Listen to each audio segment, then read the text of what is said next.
नमस्कार, जनता न्यूजमध्ये आपलं स्वागत आहे। स्वर्गीय डॉक्टर पतंगरावजी कदम साहेब यांच्या स्मृतिप्रित्यर्थ कृष्णाकाठ प्रीमियर लीगचा 8वा हंगाम सध्या भिलवडीतल्या सेकंडरी स्कूलच्या मैदानावरती सुरू आहे। गेली 30 वर्ष अव्याहतपणे भिलवडीमध्ये क्रिकेटच्या स्पर्धा चॅलेंजेस ग्रुपच्या वतीनं आम्ही आयोजित करतो आहोत। प्रत्येक वर्षी खूप चांगला प्रतिसाद इथल्या सगळ्या स्थानिक लोकांचा आणि आमच्या ग्रामस्थांचा असतो आणि त्याच्या जीवावरच गेली 30 वर्ष या ठिकाणी क्रिकेट सुरू आहे।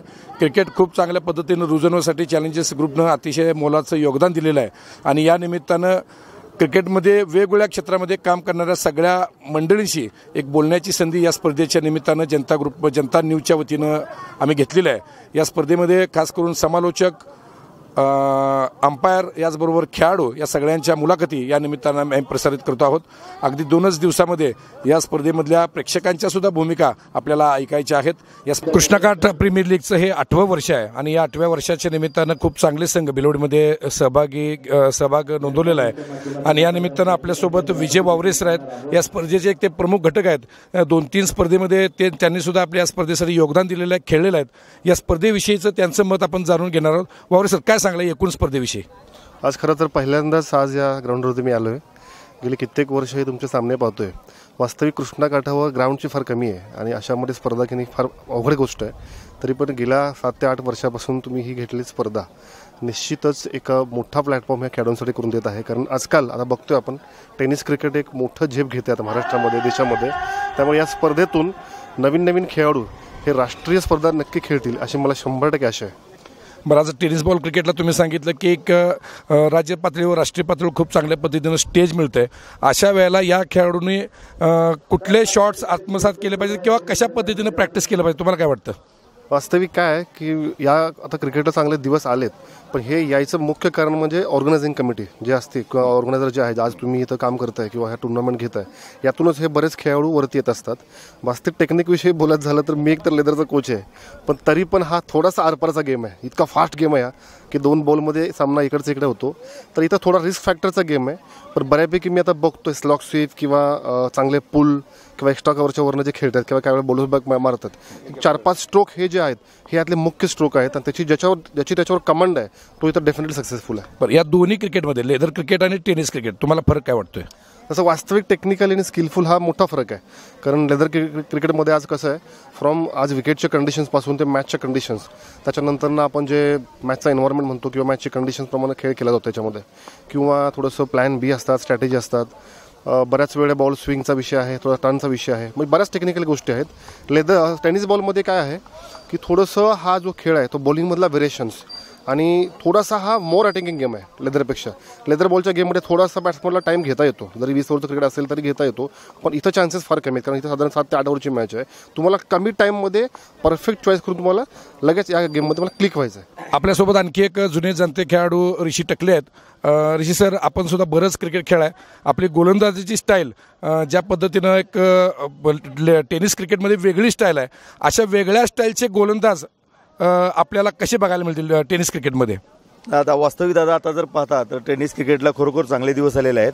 परवा जे इंटरनॅशनल टेनिस क्रिकेट मॅचेस झाल्या त्याच्यामध्ये आपल्या सांगली जिल्ह्यातले किंवा कोल्हापूर जिल्ह्यातले बरेच खेळाडू खेळताना पाहायला मिळाले आणि वास्तविक टेनिस क्रिकेटकडे पहिलं खेळ या भावनेनं बघितलं जात नव्हतं, पण आता त्या एक चांगलं प्रोफेशन म्हणून या खेळाकडे बघत आहेत। आम्ही आता काही बघतोय या आपल्या टुर्नामेंटमध्ये आलेले मोठे खेळाडू आज मोठे नावलौकिक करतात। त्यातमधलाच एक विजय पावले जो आपल्या ह्या ग्राउंडवरती खेळलेला खेळाडू आज MPL सारखी स्पर्धा गाजवतोय। इंडिया पाकिस्तानच्या टेनिस क्रिकेट मॅचमधला प्रमुख बॉलर म्हणून त्याची गिनती केली गेली होती। त्यामुळे टेनिस क्रिकेटकडे आता एक पहिलं घरच्यांचं एक असा कल होता की ह्या खेळामध्ये काय वेळ घालवतोय किंवा करिअरमध्ये फोकस कर, पण आता ह्या खेळामध्ये टेनिससारख्या खेळामध्ये सुद्धा तुम्हाला करिअर घडवण्याची संधी आहे आणि निश्चितच स्वतःच्या करिअरकडे बघत हा खेळ खेळणे गरजेचं आहे। नवीन पिढीला आमचं सांगणं असं आहे की मैदानावरचे खेळ कमी होत चालले आहेत, मोबाईलवरचे खेळ वाढत आहेत। त्यामुळे निश्चितच मुलांनी किंवा नवीन पिढीने मैदानावरती येऊन क्रिकेट असू दे किंवा इतर खेळांकडे लक्ष देणे गरजेचं आहे। आपल्यासोबत वाळवा संघाचा खेळाडू महावीर मगदूम आहे। कृष्णाकाठ प्रीमियर लीगचं हे 8वं वर्ष आहे आणि मला वाटतं 8ही वर्ष महावीर मगदूम यानं या स्पर्धेमध्ये परफॉर्मन्स केला। महावीर, कसं वाटतं या टुर्नामेंटमध्ये खेळून एकूण कसं वाटतं? पहिल्या वर्षीपासून जेव्हा ही टुर्नामेंट चालू झाली दादांची संकल्पना ही चालू झाली त्यावेळी पहिल्यांदा ऑप्शनसाठी मी स्वतः होतो तिथं पुढं. नंतर ना अंपायरसुद्धा मी पहिल्या वर्षी मीच अंपायरिंग केली. त्यानंतर आत्तापर्यंत ह्या अखंड सांगली जिल्ह्यात असली टुर्नामेंट म्हणजे होऊच शकत नाही. ह्यांच्यासारखं एक नंबर नियोजन असतंय आणि एक नंबर चांगली टुर्नामेंट आहे. बरं, या आपला वाळव्याचा संघ आहे. आता लीगमध्ये आता आपण बघतोय ज्या पद्धतीनं आता यावर्षी मुंबई इंडियन्सचे बरेच खेळाडू वेगवेगळ्या संघांमध्ये गेले, तसं वाळवा संघामधून खेळताना तुमचा परफॉर्मन्स चांगला होतोय किंवा एखाद्या लिलावामध्ये तुम्ही दुसऱ्या संघात गेला तर तुमचा परफॉर्मन्स चांगला होतोय? काय एकंदर गावाविषयी किंवा दुसऱ्या संघाविषयी आपण खेळाच्या बाबतीमध्ये काय फरक करतो का? नाही, खेळाच्या बाबतीत कोणतंही कॉम्प्रोमाइज नाही आहे. मी ह्याला वांगीला खेळतो ह्याच्या संघातून, काशेगाव संघातून. त्या संघातून एक परफॉर्मन्स माझा दरवेळी चांगला होतो. नंतर ही माझी स्वतःची टीम आहे, त्यामुळे ह्या टीममधून कायम आम्ही ही तालुक्याची जरी टीम असली तरी आमच्या गावातली सगळी मुलं आहेत. प्ले 10मध्ये गावातली सगळे आहेत. एक फक्त इकॉनॉमी घेतलेला आहे. टेनिस बॉल क्रिकेटमध्ये पंचगिरी करणं हे खरं तर एक आव्हानात्मक काम आहे आणि आता टेनिस बॉल क्रिकेटमध्ये पंचगिरी करताना त्यात वेगवेगळे आपल्याला व्हेरिएशन बघायला मिळतात. टेनिस बॉल क्रिकेटमध्ये पंचगिरी करताना काही डान्सिंग अंपायरसुद्धा आता नव्यानं यामध्ये समाविष्ट झालेत. आपल्यासोबत असाच एक अंपायर कम खेळाडू आहे वैभव कांबळे, नागठाणचे आहेत. वेगवेगळ्या सामन्यामध्ये त्यानं पंचगिरी केली आहे आणि वेगवेगळे पंचांचे निर्णय देताना एका वेगळ्या स्टाईलनं देणं ही त्याची खासियत आहे. पंचगिरी करताना वैभव काय सांगशील, कुठल्या कुठल्या अडचणी किंवा कसं यातलं एक टेनिस बॉल क्रिकेटमधलं पंचगिरी करताना एक वेगळी आव्हानं तुझ्या समोर येतात, काय सांगशील?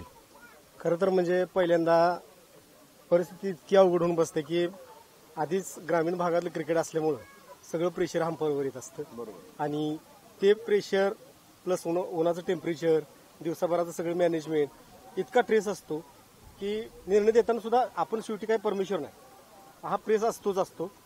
पण ठीक आहे, मला त्या पद्धतीनं काय वाटत नाही. पण डान्सिंग हा थोडासा प्रकार जरा ऑड वाटतो.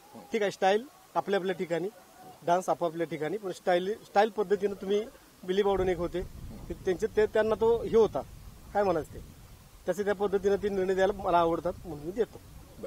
आज वेगवेगळ्या ठिकाणी तुम्ही पंचगिरी केले, असं कधी पक्षपातीपणाचे आरोप झालेत का तुमच्यावर? भरपूर वेळा झालेत. भरपूर. त्याचं काय मुख्य कारण त्याचं काय असतं, शक्यतो काय असतं? अज्ञान, ग्रामीणपणातलं अज्ञान. बरं, ते दूर करण्यासाठी क्रिकेटनं किंवा संयोजकांनी काय प्रयत्न केले पाहिजेत? प्रयत्न केले पाहिजे की समोरच्याला की बाबा आपण ॲज अ ह्युमन बिंग कसं आहोत, एक खेळाडू म्हणून कसं आहोत आणि समोरच्याला कसं समजून घ्यायचं, या तिन्ही गोष्टीचा जर समतोल साधला तर बऱ्याचशाच गोष्टी सुलभ होतील. बरं, आज पंचगिरी करताना आता लीग सारखं क्रिकेट म्हणजे आपण IPL सारखं क्रिकेट आता ग्रामीण भागामध्ये आता आहे. प्रत्येक खेळाडूला यामध्ये थोडे थोडे पैसे मिळतात. अंपायरला सुद्धा मानधन मिळतं का यात? हो, मिळतं.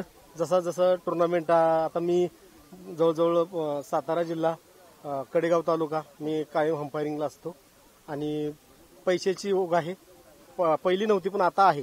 आता खेळाडू म्हणून करिअर करणं आणि अंपायर म्हणून करिअर करणं काय म्हणजे काय म्हणून करिअर करायला आवडतं? आता ॲज अ खेळाडू म्हणून मला वाटतं की मी कुठेतरी कमी पडलो, खेळावं वाटतं, पण परिस्थिती आता तशी नाही आहे. परिस्थिती खूप बदलत चालली आहे. पण अंपायरिंगमध्ये पैसे मिळायला लागल्यापासून बिना ट्रेस घेता आपलं काम केलं की पैसे मिळतात, याचा आनंद जास्त आहे. बरं, आणखी एक महत्त्वाचा मुद्दा या निमित्तानं मला सांगायचा आहे. या पलूस तालुक्यामध्ये, कडगाव तालुक्यामध्ये खूप चांगले खेळाडू साधारण 50च्या पुढच्या आहेत, 40च्या पुढच्या आहेत. जर त्यांचं क्रिकेटमधलं करिअर थांबलं असेल तर त्यांनी पंचगिरीमध्ये खूप चांगल्या पद्धतीनं काम करायला हरकत नाही. 4 पैसे पण मिळतील आणि या पलूस तालुक्याला, कडगाव तालुक्याला एक चांगले पंच सुद्धा मिळतील. आज बेलवडसारख्या टुर्नामेंटमध्ये आपण पंचगिरी करण्यासाठी मुंबईचे पंच आणतो, अशा वेळेला स्थानिक पंचांना निश्चितपणे आम्ही प्राधान्य देऊ आणि पंचगिरी करताना फेअर पंचगिरी व्हावी याकडे सुद्धा जाणीवपूर्वक आपण लक्ष द्याल अशी आमची सगळ्यांची. आज टेनिस बॉल क्रिकेट ग्रामीण भागामध्ये बहरतंय, वाढतंय, रुजतंय आणि खऱ्या अर्थानं टेनिस बॉल क्रिकेटला ग्लॅमर आणण्यासाठी आपण मगाशी चर्चा केल्याप्रमाणे डान्सिंग अंपायर असतील किंवा पंचांचे निर्णय वेगवेगळ्या पद्धतीने देणारे पंच असतील तर अशांना खूप मोठा वाव यामध्ये आलेला आहे. आणि त्यामध्ये दुसरी एक महत्त्वाची जबाबदारी पार पाडणारे म्हणजे समालोचक. आज या कृष्णाकाठ प्रीमियर लीगमध्ये प्रशांत आदवडे खूप चांगले समालोचक म्हणून पुढे आले. त्यानंतर अजय दातेंसारखे समालोचक आहेत. आज रत्नागिरीसारखी टुर्नामेंट समालोचनाच्या जीवावर बघणारी माणसं आहेत. तर आपल्या भिलवडीच्या कृष्णाकाठ प्रीमियर लीगमध्ये प्रतिवर्षीप्रमाणे यावर्षीसुद्धा प्रवीण मोहिते या स्पर्धेच्या समालोचनासाठी उपस्थित आहे. या स्पर्धेचा अनुभव आणि समालोचनामधलं करिअर या संदर्भामध्ये आपण प्रवीणला विचारतो. प्रवीण, काय सांगशील या सगळ्या क्रिकेटमधल्या समालोचनाच्या करिअरविषयी? खरं तर खूप कमी वयात म्हणजे 8वीपासून हे चालू झालं. त्यानंतर एक टुर्नामेंट होती इथं विट्यापाशी आणि तिथं सचिन क्षीरसागर विट्याचा खेळाडू तो म्हणला की भिलवडीला एक मोठी टुर्नामेंट असते, चल आपण जाऊया.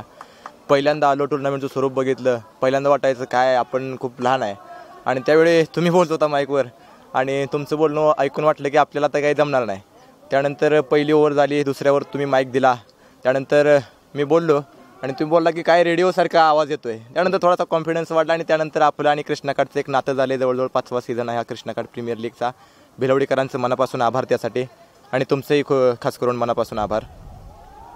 बरं, आज समालोचनामध्ये करिअर करावं असं कधी वाटलं? आणि सगळ्यात महत्त्वाचं म्हणजे आज वेगवेगळी आता मोठी नावं आपण सांगितली, इंटरनॅशनल क्रिकेटमध्ये सुद्धा आज चांगले खेळाडूसुद्धा खूप चांगले समालोचक झालेत. रवी शास्त्री भारतीय संघाचे कोच असताना सुद्धा समालोचनाची भूमिका पार पाडतायत. सुनील गावस्कर भारतीय संघाचे कर्णधार असून सुद्धा समालोचनाची भूमिका पार पाडतायत. त्यामुळे समालोचन क्षेत्रामध्ये एक चांगलं करिअर करण्याची सुद्धा संधी आहे. यापुढं समालोचनामध्ये करिअर करावं असं तुम्हाला वाटतं का? पहिल्यांदा आपण आपली डिग्री किंवा कॉलेज हे केलं पाहिजे, एक महत्त्वाचं शिक्षण घेतलं पाहिजे, कारण तो स्थायी जॉब महत्त्वाचा आहे. त्यानंतर पर्याय बी निश्चितच समालोचन हे असू शकतं आणि त्यासाठी आपल्याला आवड असणं महत्त्वाचं आहे. प्रत्येक बारक्या गोष्टीची माहिती घेणं महत्त्वाचं आहे आणि आपण निश्चितच ह्या गोष्टी करू शकता. बरं, तेच मला विचारायचं होतं की समालोचन करताना नेमक्या कुठल्या गोष्टींची माहिती असणं अपेक्षित आहे? खेळाडूंची नावं असतील, आता tennis cricket, international leather cricket या 2 वेगळ्या गोष्टी आहेत. पण टेनिस क्रिकेटचे थोडे नियम वेगळे आहेत, इंटरनॅशनल क्रिकेटचे नियम वेगळे आहेत. टेनिस क्रिकेटचे आपण पल्लू शॉट ज्या पद्धतीनं रिस्क घेऊन खेळाडू मारतायत, तर अशा वेगवेगळ्या फटक्यांना टेनिस क्रिकेटमध्ये वेगळी नावं आहेत. तर अशा वेळेला या फटक्यांना कॉमेंट्री करताना वेगळी नावंसुद्धा तुम्ही देऊ शकताय. काय वेगळं नॉलेज किंवा काय वेगळी माहिती घ्यावी लागते? वेगळं नॉलेजमध्ये आता तसंच खूप सोपं झालं आहे, कारण इंटरनेटचा जमाना आहे. आपण लाईव्हच्या माध्यमातून टेनिस क्रिकेटचे सामने खूप जगभरात पाहू शकतो आणि त्या ठिकाणी मोठे समालोचक असतात. ते आपण बारकाईने थोडंसं लक्ष ठेवलं तर काय चाललं आहे आज दुनियेत हे आपल्याला कळतं आणि त्या माध्यमातून आपण ते करू शकतो निश्चितच. आज समालोचन करताना आपण बघितलंय हर्षा भोगले नावाचा समालोचक आहे. त्या समालोचकानं एकदाही क्रिकेटच्या मैदानावर मला वाटतं पाऊल ठेवलं नाही. फार कमी क्रिकेट खेळलेत. अशा वेळेला समालोचनातलं एक मोठं नाव म्हणून त्यांचं नाव पुढे येतं. समालोचन क्षेत्रात तुमचा आदर्श कोण?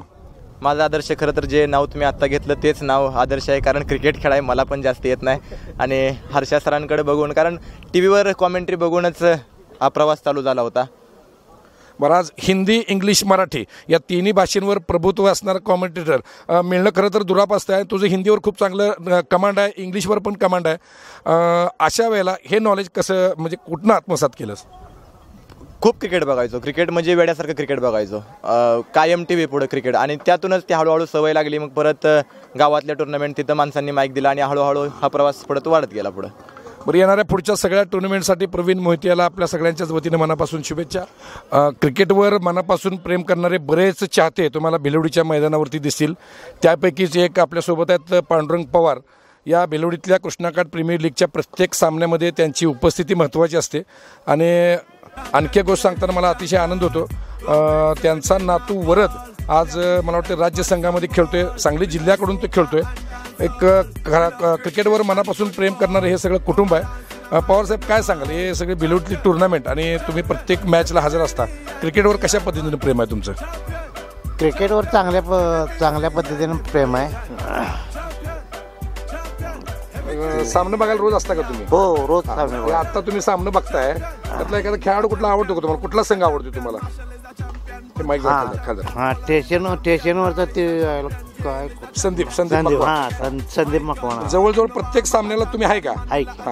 मग तुम्हाला कुठली टीम जिंकल असं वाटतं इथं? आता अजून 2-3 संघ येणार आहेत, आता तुम्ही बघितलेला कुठला संघ जिंकल असं वाटतंय?